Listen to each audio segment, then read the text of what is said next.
Olá, queridos, eu sou o Padre Rodrigo Carneiro e esse é o nosso canal Atraídos pela Palavra de Deus.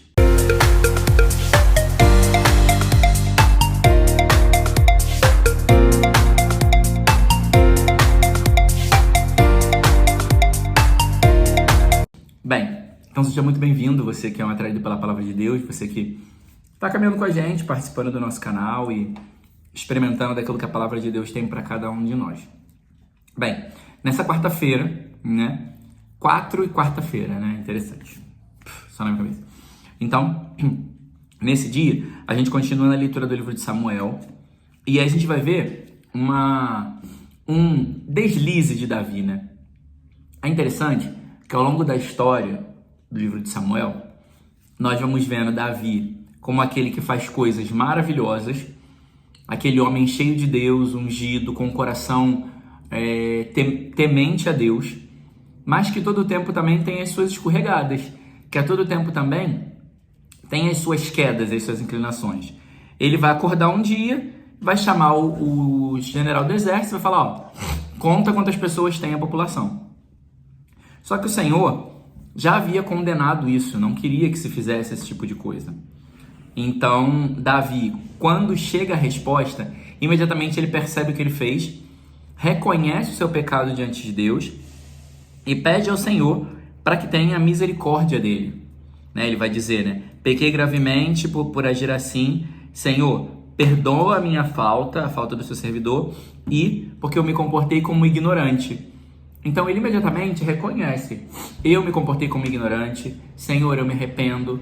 Apaga a minha culpa. Então, Davi, ele é um exemplo muito importante para nós de um pecador que sempre se arrepende dos seus pecados, que age. Davi era aquele cara meio que age impulsivamente, igual a gente muitas vezes, que pelo impulso da raiva, pelo impulso da inveja, toma atitudes que não deveria.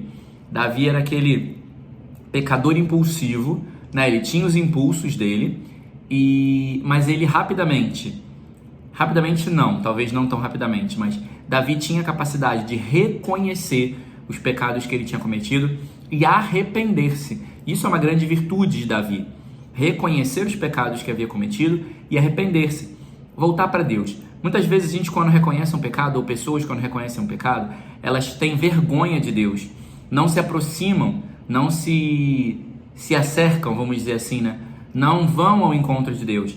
Mas Davi, ele sempre ia ao encontro de Deus porque ele reconhecia que não tinha outra coisa para fazer, então ele ia para Deus, pedia a Deus misericórdia, pedia a Deus que o perdoasse daquilo que ele tinha cometido. E aí, o profeta vai vir dar 3 opções. A primeira opção, então, da resposta de Deus para Davi. A primeira opção é se ele preferia suportar 3 anos de fome no país, 3 anos de uma perseguição, 3 meses de uma perseguição de um inimigo, ou 3 dias de peste. Então, Davi parou e pensou, 3 anos de fome é muito tempo. 3 meses de uma perseguição, a gente vai estar na mão dos homens. Agora, se eu escolho 3 dias de peste, é melhor recorrer a Deus. Então ele escolhe os 3 dias de peste pela quantidade de dias e também sabendo que Deus olha o coração do homem, vê o que... E Deus também, muitas vezes, volta atrás quando vê o coração arrependido, né? Muda aquela sentença. E é isso justamente que acontece. Quando Deus, o anjo, está dizimando o povo pelos 3 dias de peste, Deus vê o coração de Davi que está arrependido, vê a população que está gritando e sofrendo gritando por piedade e sofrendo, e aí Deus manda parar. Então Davi também conhecia a Deus, que ele sabia que era melhor estar nas mãos de Deus do que nas mãos dos homens. Isso também é um ensinamento muito importante para nós. É melhor estar nas mãos de Deus, é melhor sofrer e chorar com Deus do que chorar com as penas e os homens, porque os homens não têm misericórdia. Os homens vão até o fim na pena e na condenação, mas Deus tem misericórdia e por isso perdoa Davi. Quando a gente vai ver o evangelho, a gente vai ver o evangelho do povo que subestima, né? Ah, esse não é o filho do carpinteiro, a gente não conhece a mãe dele, os irmãos, né? As irmãs não estão aqui com a gente. E aí, lembrando que quando o texto, o hebraico, ele é uma língua muito pobre, tem poucas, só tem consoante, não tem vogais, e é uma língua muito pobre. Então, A mesma palavra para designar irmão é a palavra que designa primo, parente próximo, amigo. Então, é uma palavra comum para tudo isso. Por isso que a tradução dá como irmão, mas também pode ser primo, pode ser aquele parente, entendeu? Então, não é necessariamente dizer que Jesus tinha irmãos. E o povo começa a subestimar Jesus. Por quê? Porque ele não tinha estudado em escola de fariseus, ele não era fariseu, então ele não era de uma classe, sabe? Ele não era de uma estirpe de quem teria estudo. Então, primeiro o povo fica escandalizado. Como é que pode o filho do carpinteiro, um homem simples, ter tanta sabedoria? Só que ao invés deles irem para o lado de fato ele é o Messias e é um profeta capacitado por Deus, eles começaram a duvidar. E essa dúvida fez com que ele não pudesse fazer milagres no meio deles. Por quê? Porque eles não acreditavam nele. Eu me lembrava, quando estava vendo esse texto, que há poucos dias a gente viu o texto da mulher do fluxo de sangue, né? E quando a gente via aquela mulher do fluxo de sangue, nós víamos na história dela que ela acreditou que se ela ao menos tocasse na orla do manto, ela ficaria curada. Então o milagre aconteceu porque ela foi para aquela experiência e aproveitou aquela oportunidade com toda a fé que ela tinha.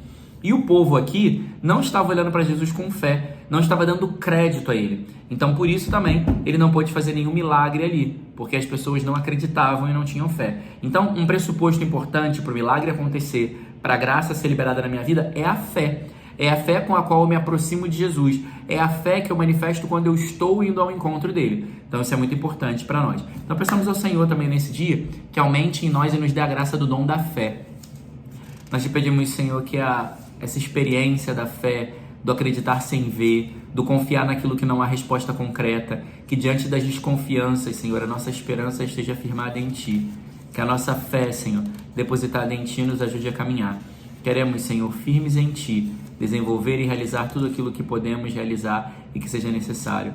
Te pedimos também, Senhor, que nos dê a graça de um arrependimento verdadeiro e profundo dos nossos pecados, para que não fiquemos vivendo nas situações de pecado, mas que possamos nos arrepender e voltar ao Teu encontro, voltar à Tua presença, voltar ao Teu coração, voltar a estar junto de Ti. Glória ao Pai, ao Filho e ao Espírito Santo, como era no princípio, agora e sempre. Amém. Louvado seja nosso Senhor Jesus Cristo, para sempre seja louvado.